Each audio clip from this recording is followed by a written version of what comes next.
Musikaren tartea zabalduko dugu segidan Euskal Herria irratian, Metropoli Foralera Laguna Handiak adiskide adespaldikoak etorri zaizkigu. Gure artean ditugu Lurpekariak taldeko 3 lagun. Egunon eta ongi etorri Jon Celestino. Egunon, bai. Nere Arbiti, ongi etorria zuri ere. Eta beste alde batetik ere, Ander Garzia etorri zaigu, egunon, Kaixo. Eta ongi etorri zuri ere. Bueno, zu trompetarekin etorri zara, Jon, trompeta duzu bidelagun musikaren bizitza honetan? Bidelagun baino, lanabez, esango nuke. Ze hori da normalean erabiltzen dudan lanabeza, baina hori besterik ez da. Bueno, Nere Arbiti, zuk zilarrezko zintzurra daukazu eta hori da zure musika tresna berezia? Eskerrik asko. Zuere proiektu askotan zabiltza eta Lurpekariak taldearekin orain. Bai, eta hau da nire, azken aldin erabiltzen duten nire tresna eta bai, nirea ahotsa da. Bueno, Ander Garzia, zu etorri zara ez nola nahiko instrumentuarekin, kontrabaxu jolea zara. Hortze dago, bai. Bueno, esan beharra daukagu, beste 3 lagun ere bazaudetela talde honetan ere, gogoratuko ditugu Javier Callen, Daniel Izarraga eta Israel Tubileja. Jazaren itsaso zabalean, korronte ezberdinetan ibilitako lagunak zaudete, bat egin duzue proiektu honetan, Jon. Bai, hoixe. Jazaren zea hortan edo bizkat hori izan da elkar topo egitera eraman gintuena edo hor topo egin genuen bai dela ikasketetan edo bestela bai jam sesionetan eta hainbat gauzatan elkarrekin jotzen ari ginela eta egia esatera topatzeko une hori nahiko sorpresa izan zen niretzat ikasketak bukatu eta bizkat gauzak egiten ari nintzela, geroz eta gehiago sentitu nuen nolako behar bat neurea izan entzen zerbait representatzeko, ez nire burua representatzeko nolabait, musikaren bitartez. Zakit, jazta guztu gertatu zegula, jazta ikasten ari nintzela eta beti musika beltzaren zera hortan nintzela, batean argi zen nik ez nuela jazta inoiz egingo maite ditudan musikari afroamerikarren maila horretan edo zera horretan, ez? Lengoaia hori lantzea oso baliagarria ez zaidan, baina nora helduko nintzen hortik. Eta niretzat erantzuna zen neure erroetara begiratu behar nuela. Eta sorpresa diot, batean bilaketa horretan ari nintzela, nerearekin aspalditik, aspaldi ezagutzen genuen elkar eta lan egin genuen elkarrekin, baina batean ontaz hitz egiten ari ginela, bera antzeko bilaketa batean zen, eta gauza bera gertatu zen Anderrekin. Ander bai ez genuela ezagutzen, nik bai bera ezagutzen nuela musikari bezala, eta batean ikusi nuen behin olako programazio batean, igual ez dut inoiz kontatu, bai, zakit. Olako programazio batean jo behar zuela, bere lehenbiziko diskoa aurkezten ari zela, Junkurrun, eta oraindik diskoa entzun gabe, bakarrik hor bertan azaltzen zena proiektu hori zertzen, bazen hain zuzen ere ni bilatzen ari nintzenetik planteamenduetan oso hurbiltzen zerbait.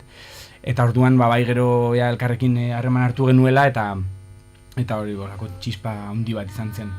Nerea, esan daiteke itsasotik, jazaren itsaso zabaletik iturrira, gure sustraietara, Euskal Herriko sustraietara ekarri nahi izan duzuela zuen proiektu hau. Bilaketa bat egiten aritu zaretela, esan du Jonek aurretik, jaza beste tradizio bat izan daitekeelako eta gure sustraietara ekarri nahi izan duzuelako Euskal Herrira, Euskal kulturara. Bai, hori da, jasa ikastea sartu eta Jonek esaten zuen bezala, azkenen beste hizkuntza bat ikasten aiza, ez? Eta horrek eman dizkiu guri lanabez asko, eta ikasketa asko, ez? Baino bilatzen ginen gure improvisazio hori iteko era, ez? Adibide bezala, ahotsarekin improvisatzerakoan, jasean improvisatzen dozonen inglesez aiza, ez? Eta inglesez abestu behar dozo, bestela ez dulako soinu hori jen, ez? Eta bai zen behar hori zerbait propioa edo bilatzeko, ez? Beste era batera iteko. Eta esango nuke, hau dela bilaketa baten zati bat, ez? Gaude hemen puntu baten diska bat aurkeztea gatoz, ilusio guztikin, baino gurea da etengabeko bilaketa bat eta aldiro ezberdine da, ez? Ikenduna. Esan dezakegu lan experimental egin duzuela, lan vanguardista egin duzuela, ausardi handiz jokatu duzuela proiektu honetan, Ander? Beno, bai, niko garatzen dut joan deitu zidan eta pizkat kontatu. Ia mapa de ruta gabe.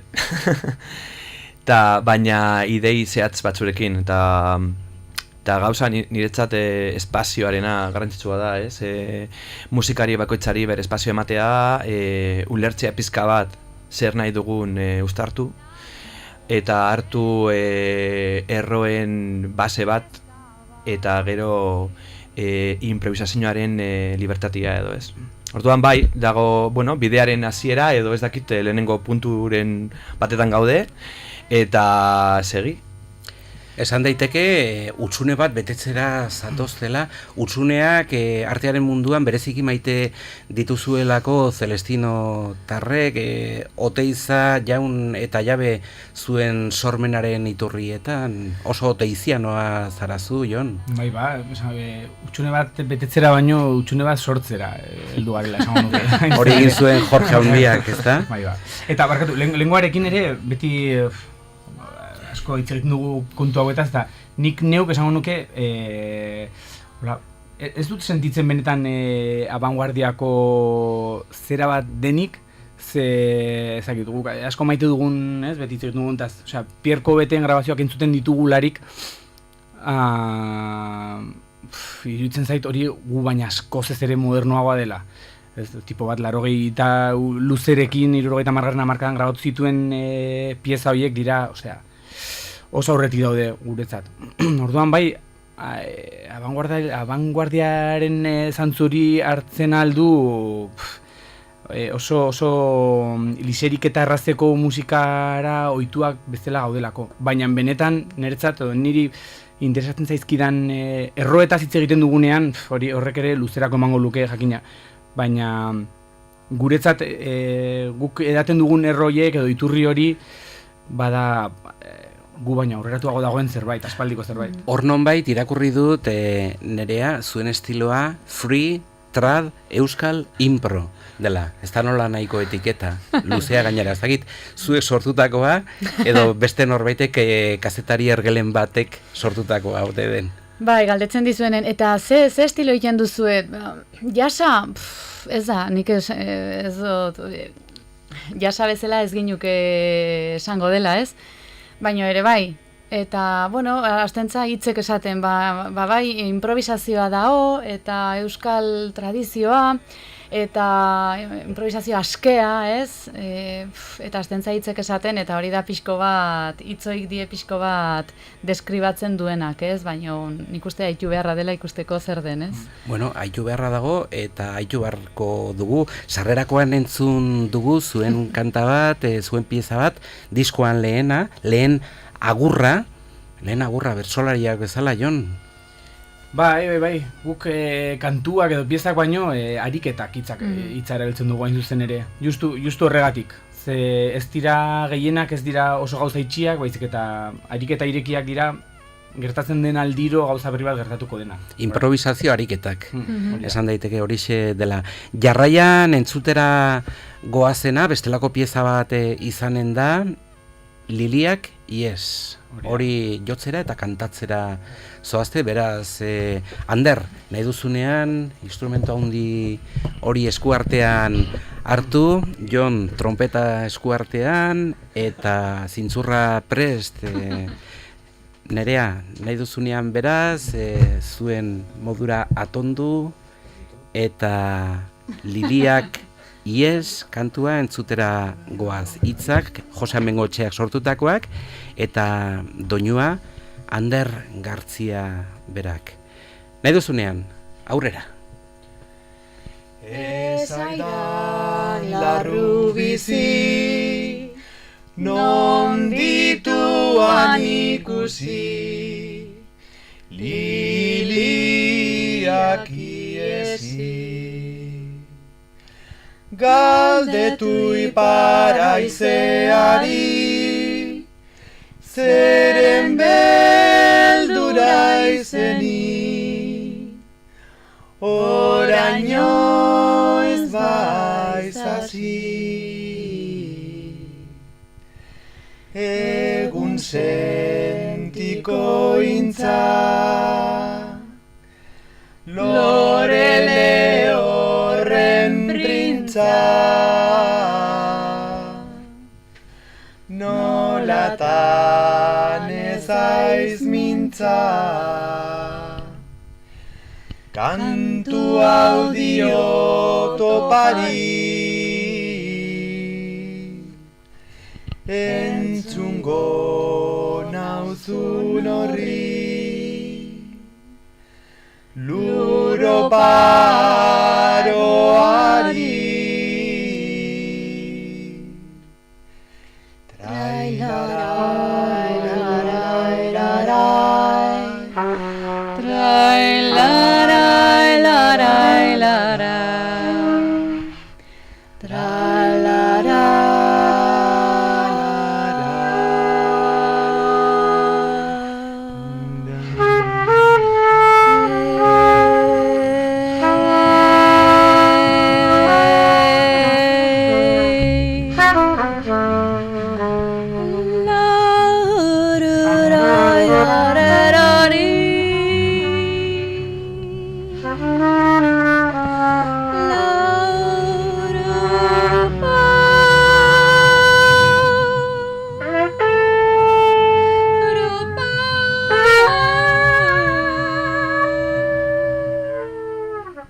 Horra beraz, Euskal Herria irratian Lurpekariak taldeko irukide, itsasotik iturrira, diskoa gurean, eta esan beharra daukagu, jazean, Jon, normalean, melodia, improvisazioa, melodia izaten da. Zuek bestelako modu batean antolatu duzue zuen gaurko emanaldia, esate baterako kantu hau. Bai. Ea, nondik esaten duzu modu narratiboan gustatzen zaizuela lan egitea. Bai, struktura hau bada segur Oteizaren idazkietatik heldu den zera bat, eta bai struktura da iaia hemen gauzari garrantzitsuena. guretzat. Bai emanaldian berean eta bai kantuetan. Bai, noski, jazaren, nolabait esateko, jaza, bibopetik datorren jaza, antiformala da, nolabait esateko. Normalean estruktura beti gauza bera da eta musikaren balioa dago mamian bertan, estruktura itxi horren gainean gertatzen den. Eta gure nire zera zen, ona heldu gara nolabait, pentsatuz ze struktura mota zegoen bai euskal lirika tradizionalean, bai euskal musika tradizionalean, eta horrekin pixkat jolas eginez bezala. Horrek dakar egia esan zuzenean, kontu narratibo hori, gertatzen diren gauzak, zuk aldez aurretik estruktura ez dakizunez nola joango den ikusle bezala, gertatzen dena da horrek atentzioa piztu bezala egiten du ikusleari. Ze oso argi ikusten du historia bat gertatzen ari dela eta elkarrizketa bat badela musikari guztien artean. Orduan pixkat hortik heldu da kontu hori guztia. Diskoa entzuterakoan ere atmosfera bat sortzen da, ezta? Atzo gauen entzuteko parada izan nuen eta narrazio bat hori egia da, ezta? Lehenengo kantutik bukaeraraino sortzen da giro bat, nolabaiteko atmosfera bat, eta bere osotasunean aztertu beharra dago, entzun beharra dago zuen emanaldia. Nerea, gero ere bestelako proposamen berezia egiten duzue, Jon Celestino trompetarekin bai, zu ahotsarekin, Ander kontrabaxuarekin, baina gero bestelako kontrabaxu bat ere badago, eta bateria bi. Hori da. Zer berezitasun dauka proposamen honek? Bi hirukote esango ginen gala, ez? Eta horrek ematen diun joku guztikin, ez? Bi bateria, bi kontrabaxu, trompeta eta ahotsa. Alde batetik, esan behar da, jendek ikusten duen ere arbiti ahotsa, ez? Ja ematen do dela abeslari baten taldea, ez? Eta abeslari izango dela printzipala nolabait esateko eta atzen taldea. Eta honek ez dauke horren zoztorrik, ez da hori. Ni naiz bat gehiago, Jonen paper berdine dauketez, eta hirukote hori izateak, bi hirukote izateak ematen duen joku guztie, batzutan daude bi bateria jotzen, beste batzutan bi kontrabaxu, edo Jon trompetakin eta bi bateriak laguntzen, eta hor arten sortzen dien ariketak, ez, ere bai sortzen ditu, zuk esaten duzuen bezala, atmosfera ezberdinek. Non grabatu duzue, Ander, disko hau? Hau grabatu genuen Dona Marian Dorretxean. Eta kristongo lekua, zeren gogoratzen dut, geunden grabatzen eta entzuten genuen zintzarriak edo, ez? Oiek ere entzuten dira diskoan. Eta daude grabazioan, ez? Guztio hola, eta berdea, eta, sekulako lekua, zeren, nola izan zen hau, bertan jo genuen? Aurreko udan. Hori da. Beraz, zuzeneko saio bat grabatu zenuten bertan, eta horren emaitza da diskoa?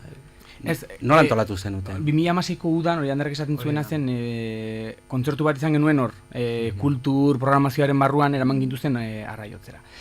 Eta orduan hilabetea geroago grabazioaren zera, ez pixkat hitz egiten ari ginenean, kontu honek behar zuen estudio soinua baino garrantzitsuagoa zen guretzat tokia nolakoa izango zen. Eta orduan hor egin genuena izan zen, dorrea utzi ziguten, oso galanki, ekipoan muntatu eta neon ginen asteburu batez grabatzen. Zuzenean da, zentzu batean, kantu gehienak ia behin bakarrik joak izan dira grabazioan. Ez da behin eta berriz bakoitzaren parteak, baizik eta, gehiena improvisazio libre xamarra da, orduan ez da truko tekniko askorik egiterik hor. Orduan, zentzu horretan da zuzenean, bertan, guztia joa izan da zuzenean.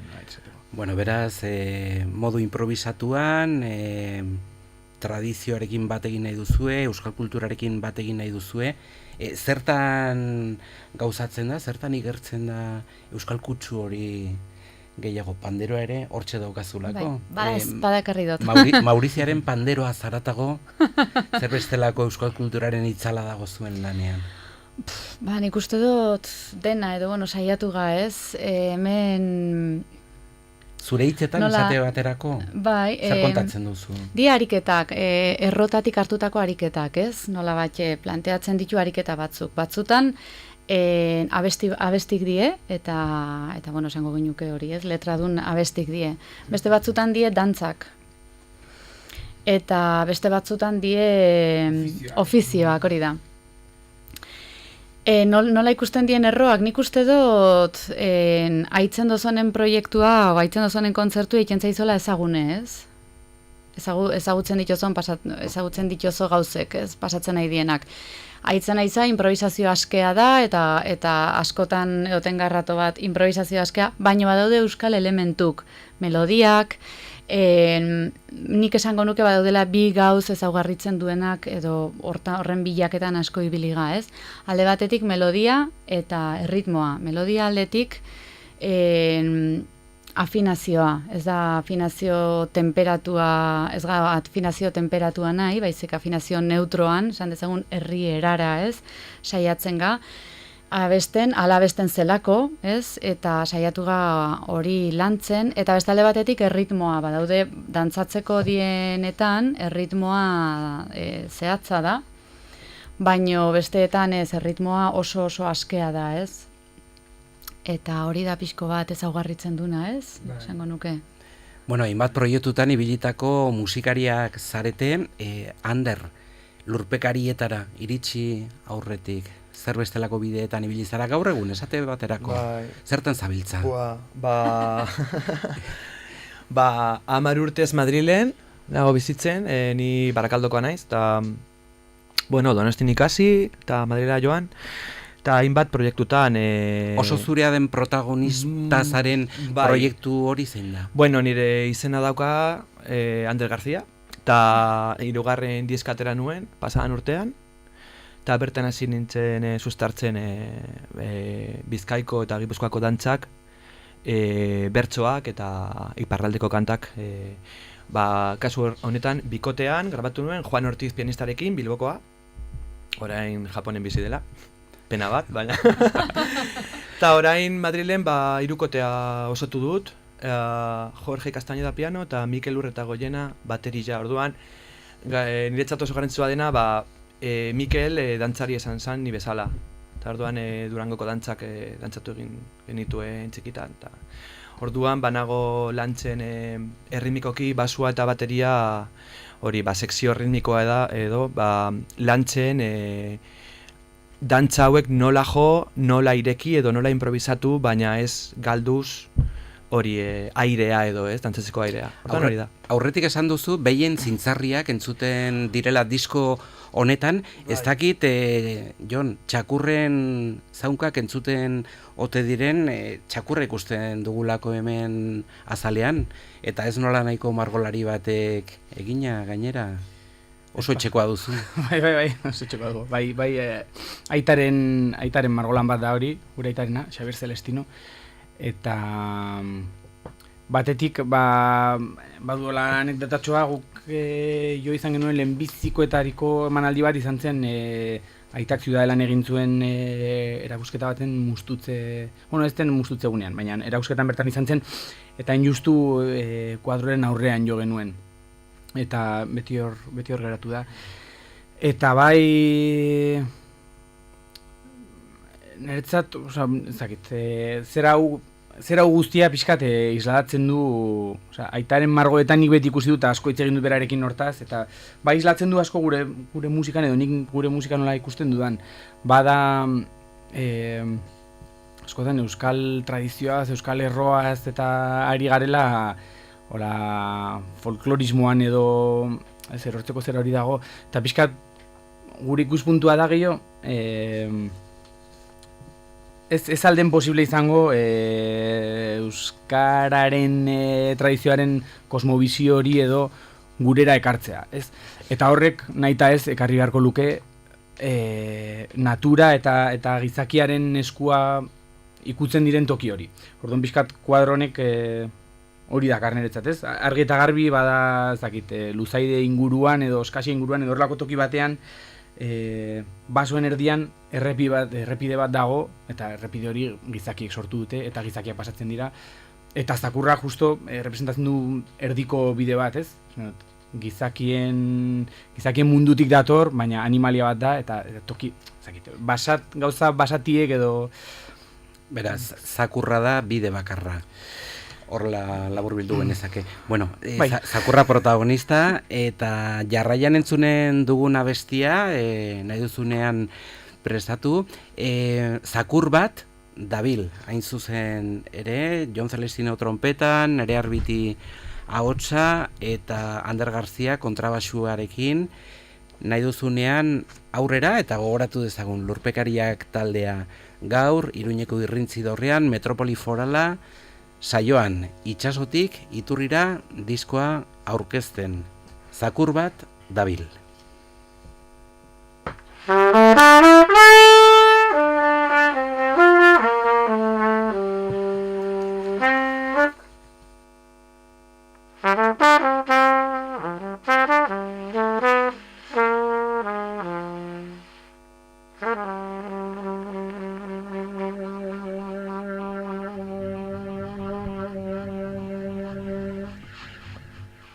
Zakur bat dabil auto artean, oskase lepoan bera. Mendebaldean nahiago omen, izana baino izena. Labanik gabe bihotzetena, izterbegiak anaiarreba. Unabarrak dakar galdera, lekutik atzein ote.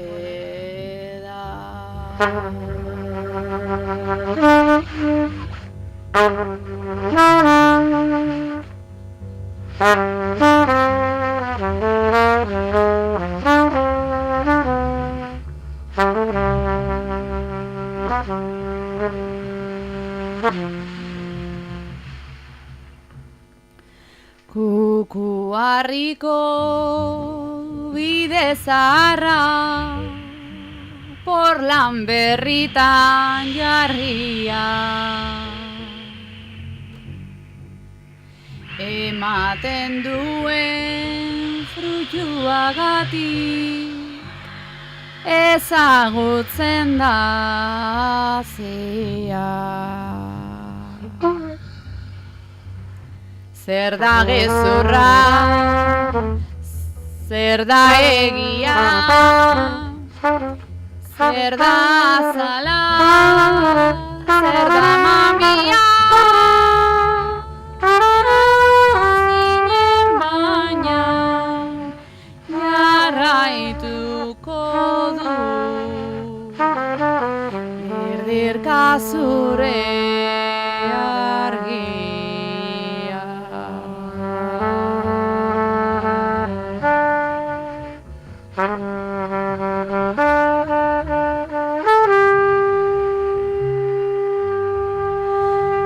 Astebeteko bainoldean ezkaba ezin ikusi,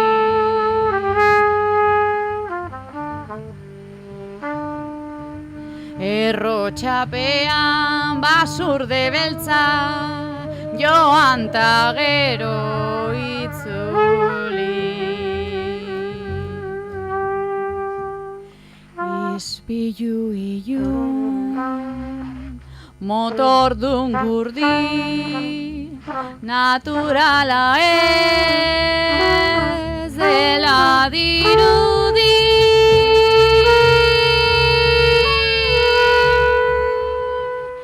Sekula baino hitz gehiago dabil,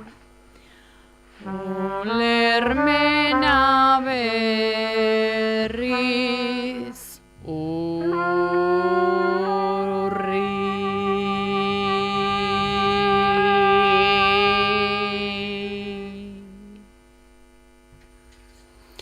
Lurpekariak taldea, esan dugun bezalaxe, Iruñeko irrintzi dorrean eta ez nolaneko proposamen batekin, ohikoak ez ditugun kantatzeko manerak alde batetik, Jon, eta egunerokoan kontatzeko moduetatik ere, apur batean ere aldentzen zarete. Aipatu dugu zenbait musikari eta badituzuela referentzia bezala, baina gurean Euskal Herrian bertan, esate baterako zein izan daitezke zuek estimatzen dituzuen artista horiek, asiari tarrak esate baterako, aipatzen dituzue behin eta berriro? Bai, biztan dena. Bai, ze... Esan, beste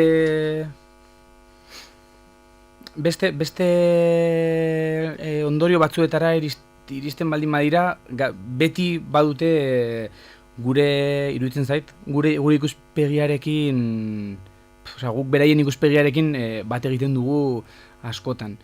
Ze...